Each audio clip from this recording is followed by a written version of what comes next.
नमस्कार मंडळी, स्वागत आहे तुमचं आमच्या चॅनलमध्ये. आवाज महामुंबईचा, शोध बातमीचा, कौल मनाचा. चला तर मग आमचे चॅनल लाईक करा, शेअर करा आणि सबस्क्राईब करा. धन्यवाद. देहूच्या संत तुकाराम विद्यालयात 41 वर्षांनी भरली शाळा.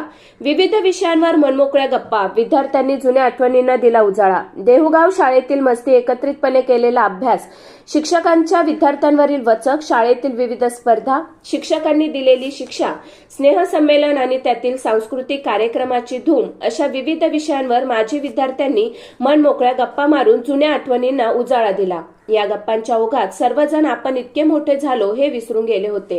निमित्त होते देहूतील संत तुकाराम विद्यालयातील 1984च्या इयत्ता 10वीच्या माजी विद्यार्थ्यांच्या मेळाव्याचे. सन 1983 ते 84 या वर्षी इयत्ता 10वी मध्ये शिक्षण घेतलेल्या माजी विद्यार्थ्यांचा मेळावा देहूत आयोजित करण्यात आला होता. शाळेत शिक्षण घेतलेले अनेक विद्यार्थी आज शिक्षण, शेती, समाजकारण, राजकारण, उद्योग, शिक्षण, सांस्कृतिक, वकिलीसह सामाजिक क्षेत्रात काम करीत असून त्यांनी आपल्या कामाचा वेगळा ठसा उमटविला आहे. विद्यालयात 10वीचे विद्यार्थी 41 वर्षांनंतर मेळाव्याच्या निमित्ताने एकत्रित आल्यानंतर प्रवेशद्वारासमोर सर्व शिक्षकांवर पुष्पवृष्टी करीत उत्साहात स्वागत करण्यात आले. मान्यवर शिक्षक व विद्यार्थी प्रतिनिधींच्या हस्ते दीप प्रज्वलनाने मेळाव्याची सुरुवात झाली. माजी विद्यार्थिनींनी स्वागत गीत सादर केले. मुश्ताक शेख यांनी प्रास्ताविक केले. निवृत्त शिक्षक आदरणीय V.S. निमन, A.P. Patil, S.P. Navale, S.B. Kadam, B.S. Yewale, S.C. बसागरे, V.V. मानकर तसेच संत जिजाई कन्या विद्यालयाच्या मुख्याध्यापिका पासलकर, संत तुकाराम विद्यालयाच्या मुख्याध्यापिका कांबळे यांचा संत तुकाराम महाराजांची प्रतिमा विद्यार्थ्यांच्या हस्ते भेट देऊन सत्कार करण्यात आला. माजी विद्यार्थ्यांनी आपला परिचय दिल्यानंतर त्यावेळेच्या काही गमतीदार आणि काही चांगल्या आठवणींना उजाळा दिला. अनेक विद्यार्थी देहू बाहेर असून ते या मेळाव्याच्या निमित्ताने एकत्र आले होते. यावेळी विविध क्षेत्रात ठसा उमटविलेल्या माजी विद्यार्थ्यांसह सर्वांचे गुलाबाचे फूल देऊन स्वागत करण्यात आले. आवाज महामुंबईचा चॅनलसाठी जनार्दन पानमंद, देहू रोड. एकत्र आले की तुमची जी सदिच्छा आहे, भावना आहे ती वाखण्यासारखी आहे. दुसरं असं की एकमेकाच्या गरजा तुम्ही ओळखून घेताय, एकमेकाची मैत्री ओळखून घेताय. खूप मुलांनी स्वतःच्या प्रगती केलेली, त्यांच्या 10 डिग्री, त्यामुळे आम्हाला खूप आनंद झाला.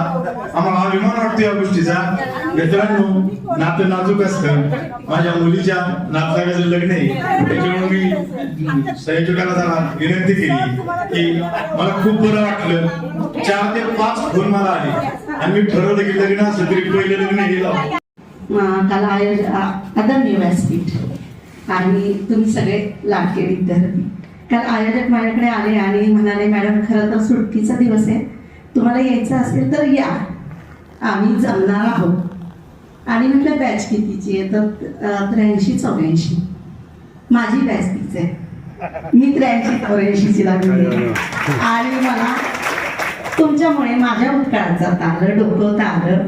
आम्ही आयोजन करतो पण 4-5 वर्ष झालं आमचं एकत्र येणं होत नाहीये काही कारणामुळं. तुम्ही एवढे एकत्र आला, तुमचं पहिलं अभिनंदन. सगळ्या थोडा वेळ दम खातं म्हणून माझ्या घरी येऊन टेकला. काय नशिबाने माणूस. थोडा वेळ दम खातं म्हणून माझ्या घरी येऊन टेकला. उंदीर कुठं पार्क करू, स्लॉट नाही सापडला. आपण पार्किंगला वाहनं लावतो. बाप्पाला प्रश्न पडला आता आधुनिक काळातल्या घरात जाताना की उंदराला पुढे पाठ करायचं, नाही जागा सापडली. मी म्हटलं सोडून दे रे, आराम कर तू थोडासा आणि त्यालाही आराम करू दे. तू पण ना देवा जगात कुठल्या जगात राहतोस,